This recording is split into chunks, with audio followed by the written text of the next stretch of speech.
My name is Susan Testrup Bergeron, and I am interviewing Mr. Davie Bro about his memories and experiences concerning Louisiana, community, and wetlands. The interview is being conducted at 9:30 a.m. on April the 3rd. The interview is being conducted at Port Fourchon. And do you understand that portions of the taped interview and pictures taken during the interview may be used in a variety of publications? I sure do. Okay. Thank you for speaking to me today. And we're going to start, first of all, by having you state your name, where you're from, how your family got to coastal Louisiana, and then we'll talk a little bit about business and habitat and things like that. Well, my name is Davie Bro, and I'm the Director of Operations for the Greater Lafourche Port Commission. I've been in this job position for 16 years, and prior to that I worked in the construction industry. So what I do in operations here at the port is oversee construction development of the port itself. The Greater Lafourche Port Commission owns property as well as other landowners here, but we also manage property for landowners. So we're pretty much the developer of Fourchon, or Port Fourchon as we call it. Another part of my job is also we own and operate an airport in Galliano.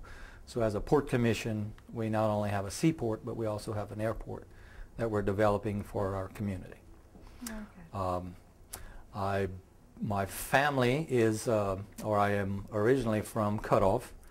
Born and raised, born in Galliano, lived in La Rose for I think about 12 years, and then we moved to Cutoff, which was about a 5-6 mile stretch. But went to school down here in South Louisiana, and actually went to college and graduated from Nicholls State University. And like I said, paid my way through school as a draftsman, working for architects and engineers, learned a bit about the construction industry, and then worked for 14 years for a general contractor prior to working for the Port Commission. Oh, very good. So if you were to describe sort of where your heritage is from, where are your grandparents from, how did they get here? Tell us a little bit about your connection to South Louisiana. Without going too far back on the family tree, my grandparents both lived here, were born and raised here in South Louisiana. One grandfather worked on a farm, actually Delta Farm. He was, I guess, I'm trying to think of the word, property manager type, took care of the cattle and stuff on that farm. And that was a levied in, pumped out area that was used for grazing cattle and such, and growing sugarcane eventually. That would be on the Bro side of the family, and the other side of the family is the Schwest side. And my grandfather, Houston Schwest, worked for Texaco as long as I can remember. He actually retired with 30-something years working for Texaco, and my father was able to get a job with Texaco when he got out of high school, and he also graduated with 30-something years of working for Texaco. So if I would have worked in the oil and gas industry, I guess I'd be third generation, but I chose to stay on land, I guess, and actually realized that the construction industry and the work that I've been doing in the private sector as well as in the public sector all things are connected to the oil and gas industry that they worked for. The jobs that were created, the people that we were designing homes and building homes for in the construction industry, 90% of them were people that worked in the oil and gas industry. So even though I didn't work directly for an oil and gas company, I was working for people who worked for oil and gas companies. It's pretty interesting. You know, we've been knowing each other for a while, and every time I come out here, I come out with a group of teachers, and we go out and we do sort of a two-part thing here. We look at the industry that's here, but we also look at the restoration. And one of the reasons that I wanted to talk to you today is because you have, to me, a very unique perspective about the connection between business and industry and conservation and restoration. So I'd like for you to talk a little bit about personally and business-wise your connection to industry and restoration and conservation. Well, I think that connectivity, has a lot to do with the people in our community. We have the luxury and the benefit of living along the Bayou Lafourche Ridge between the two largest estuary, or the largest estuary in the nation, that being the Barataria and Terrebonne estuaries. So we've all grown up enjoying those resources: hunting, fishing, crabbing, having fresh seafood whenever we wanted, depending on what season was open. So we grew up with that and want that. I guess the realization that not everyone could make a living off of the seafood industry, off of those natural resources. The forefathers that worked on the commission, as well as the present commissioners, looked at the opportunities and options, and some 60 years ago made the decision to tax themselves, along with the communities who had to vote that in, but tax themselves to build a port. Originally the port was partial shrimping, and they were looking at having docks set up for, I guess, the inshore drilling. Going back to the inshore drilling, or how did that connect to, I guess, our environment, our shrimpers and fishermen. Those shrimpers and fishermen knew the inland waters. When oil was discovered in coastal Louisiana, a lot of it was in wetlands. So they needed access to those wetlands. Well, they would hire the local shrimper and fishermen to bring their goods and supplies to those drilling rigs. And that's how they migrated. They used the experience of those mariners to get their goods and services and allow them to drill. Eventually that drilling went to coastal Louisiana and actually offshore Louisiana, and then the vessels that were being used were actually not adequate to deliver goods offshore, even though it was in shallow water. So the local community and communities, families said, well, there are 4 or 5 generations we've been building our own shrimping vessels. We think we can build a vessel you need for coastal Louisiana supplies and services, and they started fabricating those vessels in their backyards along the bayous like they would their own personal shrimping vessels. And that's how the community grew into the oil and gas industry.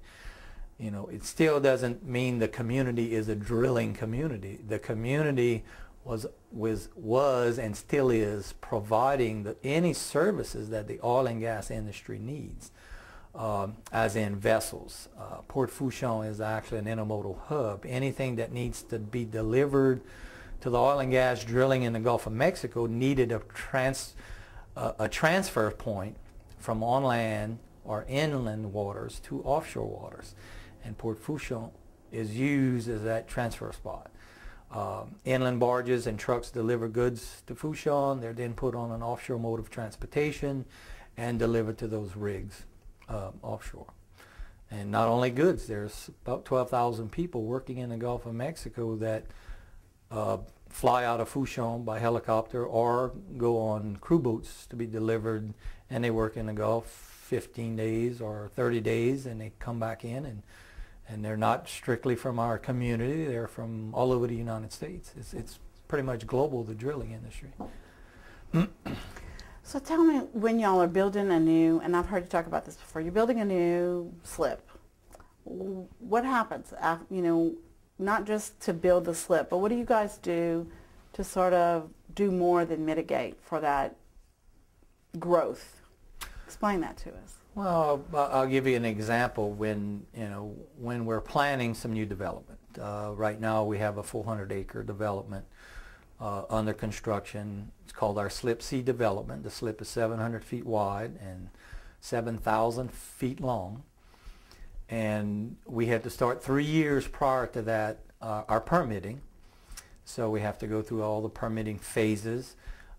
We use the material that we dredge from the slip to build the land up, to be able to build facilities on. That's why we have to start so early. we try to have these projects 5 years prior to developing the property in place. So we use some dredge spoils to fill the land to build facilities, and nowadays in permitting you have to mitigate, and our mitigation is about acre per acre. For every acre we develop, we have to mitigate and rebuild an acre of marsh. The sad thing is we do not have to go far to rebuild an acre of marsh. There's deteriorated marsh all around us. Our commission that I work for chose to purchase 3,000 acres just north of the port.